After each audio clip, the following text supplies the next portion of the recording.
Ferdinand Tsondabeka, membre du comité central du Parti congolais du travail, a reçu les ultimes hommages de ses compagnons en politique le mardi 9 juillet à la permanence du PCT, peu avant le départ de sa dépouille mortelle pour Brazzaville.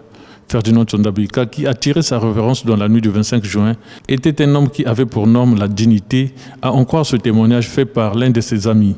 Au moment où nous le regrettons, j'ai gardé en lui un sage conseil, c'est celui de ne pas marchander la dignité. Il me le disait souvent, la dignité ne se marchande pas. En tant que responsable, en tant que chef de famille, il ne faudrait pas que ta dignité soit bafouée. D'autres vertus qu'il incarnait sont la simplicité, la modestie et la rigueur dans le travail.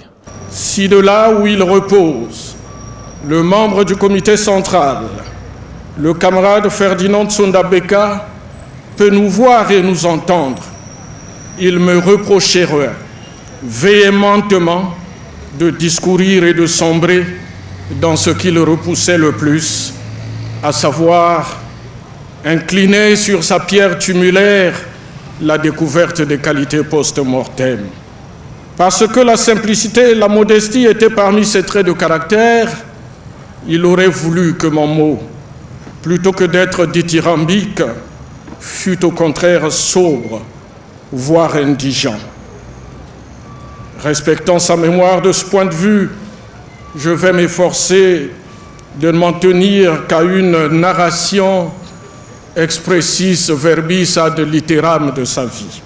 La famille biologique de Ferdinand Tsondabeka a remercié le Conseil fédéral du PCT Pointe-Noire et son président pour l'assistance. Les membres des partis alliés et de la Fédération PCT Pointe-Noire se sont recueillis devant le cercueil contenant le corps sans vie de leurs compagnons. Je retiens de cette personnalité beaucoup de choses. Des conseils d'aînés,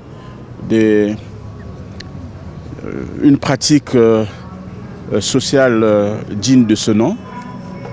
Et c'est avec beaucoup de regrets que nous avons appris son départ vers l'au-delà. C'est quelqu'un qui connaissait le parti à fond. Et nous sommes vraiment très désolés de voir qu'une telle intelligence, une telle mémoire, une telle bibliothèque nous ait quittés.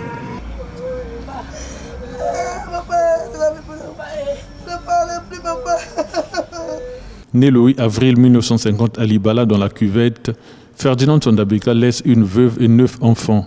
Ce pédagogue était détenteur d'une maîtrise en histoire.